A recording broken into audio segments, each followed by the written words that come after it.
Jai Hind dear students, this is Vivek Srivastav sir, and I am here with the third video of chapter 1 history. And today in this video I will going to describe you the topic one past are many. Okay, it means we have one past, one old memories are many. Okay, so let me start from the book. And before this video you have already get two videos related to this topic, this chapter, and the chapter is the first chapter of history class 6, what, where, how and when. So continue with this topic. The topic is one past are many. Okay beta, so our past, it means that is the name of the book, and past, it means plural. Past means the plural things.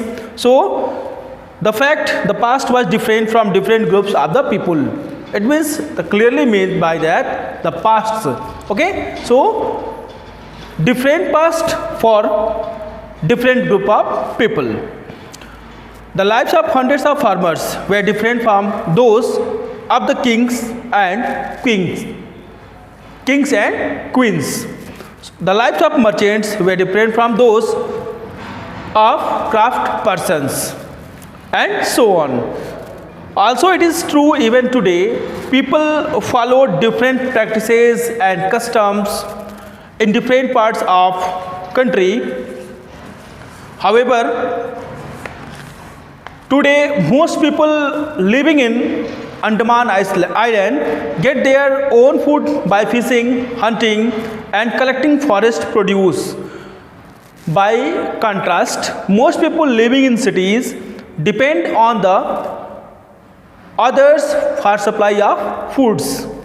Differences such as these existed in the past as well. It means the differences that we are facing in these days, it was available in that time also.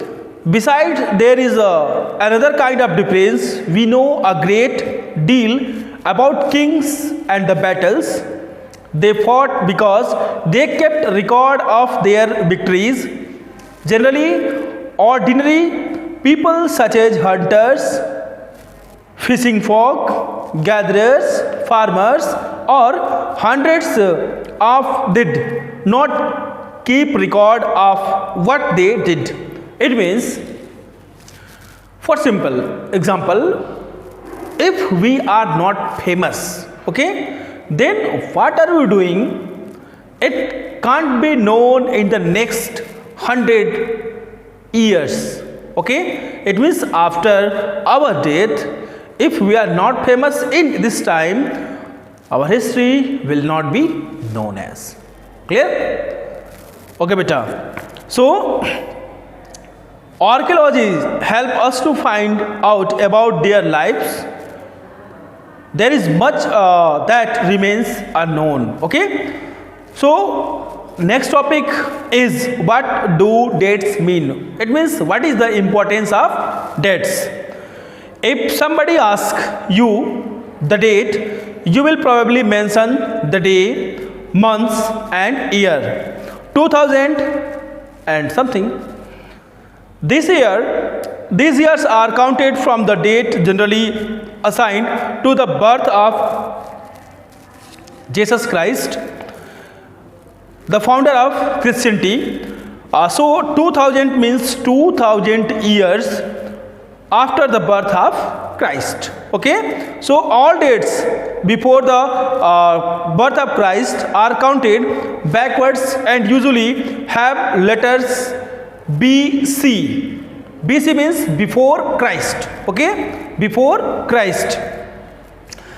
In this book we will refer to dates going back from the present using 2000 as a starting point. Okay, so BC means before Christ we will discuss today. So letters and dates. BC means we have already seen that before Christ. you will something found where something you will found that write AD. So then what is meant by AD? That is a Latin word Anno Domini. Anno Domini, it means in the years of Lord. So 2012 can also be written as AD 2012. Sometimes CE, whenever CE, what is meant by CE? So it is used instead of AD and BCE, or instead of BC. CE is used instead of AD and BC is used for BC. So the letter CE stands for Common Era. CE means Common Era and BCE means Before Common Era. Okay. We use these terms because the Christian era is now used in the most country of the world. In India, we began using this form of dating from about 200 years ago, and sometimes the letter BP, that is meant by before present. Okay. So students, that is all from chapter 1 of your history book. And I think you all have got the important topics related to this video, and note down the difference between BC and BCE, AD and AE. Okay, so I will be there with the next video of history in the next 2-3 days. Till then, keep watching me. Have a nice day.